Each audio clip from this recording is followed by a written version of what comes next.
बिस्मिल्लाहिर्रहमानिर्रहीम बिस्मिल्लाहिर्रहमानिर्रहीम सल्लल्लाहु अला हबीबिही मोहम्मद व आलिहि व सहबिही वसल्लम। अस्सलामु अलैकुम। आज एक बहन की दुरूद पाक की मिरेकल स्टोरी, बड़ी खूबसूरत कहानी है। इस बहन की ज़िंदगी में क्या मुआजिज़ा हुआ था दुरूद शरीफ को पढ़ने से। पहले ये बहन कहती हैं कि मैं अपने अम्मी अबू की बहुत वफ़ादार बेटी थी। अपने माँ बाप के हर फ़ैसले के सामने सर झुका देती थी और ये मेरा शौक़ था कि मैं अपनी तालीम को मुकम्मल करूं। मुझे पढ़ाई करने का बहुत ज़्यादा शौक़ था, लेकिन मेरी इतनी उम्र नहीं थी। मेरे अब्बू चाहते थे कि कोई अच्छा सा रिश्ता आए और मेरी शादी कर ले, लेकिन मैं शादी नहीं करना चाहती थी। मैं अपनी तालीम को मुकम्मल करना चाहती थी, आगे पढ़ना चाहती थी।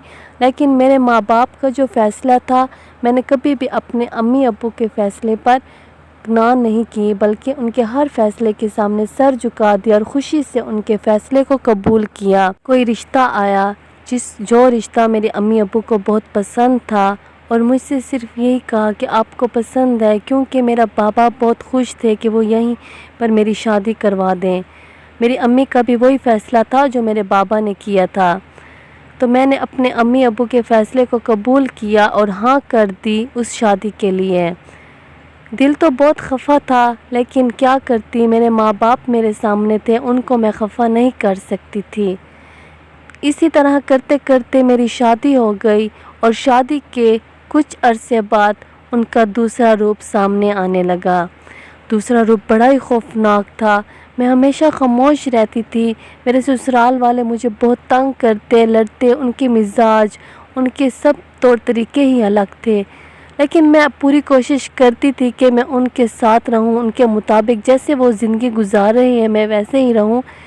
लेकिन फिर भी वो मुझे बर्दाश्त नहीं करते और बस ससुराल वालों को एक साइड पर छोड़ दे। मेरा शौहर ही मेरा अपना नहीं था। मेरा शौहर मुझे बहुत ज़्यादा तंग करता, मारता, बहुत ही अजीब रवैया था। मैं बहुत ज़्यादा परेशान थी। अब्बू लोगों को भी नहीं बता सकती थी कि मैं क्या करूं, क्योंकि मैं नहीं चाहती हमेशा से कि मेरा बाप का सर मेरे लिए झुके। मैं हमेशा चाहती थी कि मेरा अब्बू मेरे ऊपर फ़ख्र करे। बस इसी बात को लेकर मैं अपने ससुराल में रहने लगी। मैंने बस ये अपने दिमाग में ये सोच बना ली कि मैंने बस सारी ज़िंदगी यहीं पे रहना है, चाहे मरना है, जीना है, भूखी हूँ या पेट भर के सोती हूँ, मैं इसी घर में रहूँगी। लेकिन फिर भी मेरे शौहर ने मुझे घर से निकाल दिया और मैं अपनी अम्मी के घर आ गई। जब अम्मी के घर आ गई तो नौबत तलाक तक पहुँची कि मैं नहीं चाहती थी कि मुझे तलाक मिले। मुझे सब अपनी फ़िक्र नहीं थी, मुझे अपने माँ बाप की फ़िक्र थी कि दुनिया वाले मेरे माँ बाप को क्या कहेंगे, मेरे बाप का सर झुकेगा। लेकिन बस तलाक हो गई मुझे। मेरा दिल बड़ा खफा था, बहुत ज़्यादा परेशान था, मैं बहुत ज़्यादा रोती थी। घर में बैठने लगी तो मैंने मदरसा ज्वाइन कर लिया, मदरसा जाने लगी। तो जो मेरी खाला थी, एक दिन खाला मेरे पास आई। उन्होंने कहा कि आप दुरूद इब्राहिमी का विर्द कसरत के साथ करो। तो मैंने अपनी खाला की बात को मान लिया और मैं दुरूद इब्राहिमी का विर्द करती रही, कसरत के साथ करती रही। और कुछ ही टाइम किया था कि मेरे दिल को सुकून मिलने लगा और मुझे ऐसा फ़ील होने लगा कि मेरी सब परेशानियां ख़त्म हो जाएंगी, मेरा रब मेरे साथ है। तो अल्लाह ताला ने ऐसा किया कि जिस खाला ने मुझे बताया था कि आप दुरूद इब्राहिमी का विर्द करो, तो उस खाला ने मेरे लिए क्या फ़ैसला किया, मैं ख़ुद ही हैरान थी। वही खाला मेरी अम्मी से कहती है कि मैं आपकी बेटी को अपने बेटे के लिए लेना चाहती हूँ। हालांकि उसका बेटा भी मुझसे छोटा था, बड़ा ही खूबसूरत। मैंने कभी सोचा ही नहीं था इतना अच्छा, इतना नेक, इतना पाकीज़ा इंसान और इतना प्यारा इंसान मेरी ज़िंदगी में आएगा।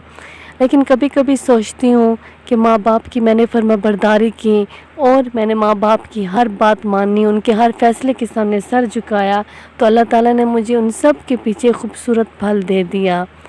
सब्र वाला भी अल्लाह ताला को बहुत प्यारा होता है और माँ बाप की फर्माबरदार औलाद भी अल्लाह ताला को बहुत प्यारे होती है।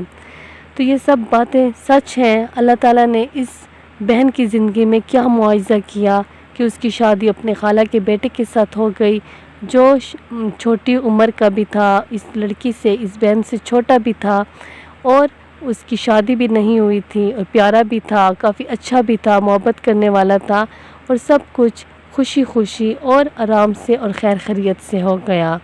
یہ سب اللہ تعالیٰ کا کرنا ہے، جب اللہ چاہے، جو چاہے، کیا چاہے، سب اللہ ہی کی مرضی ہے۔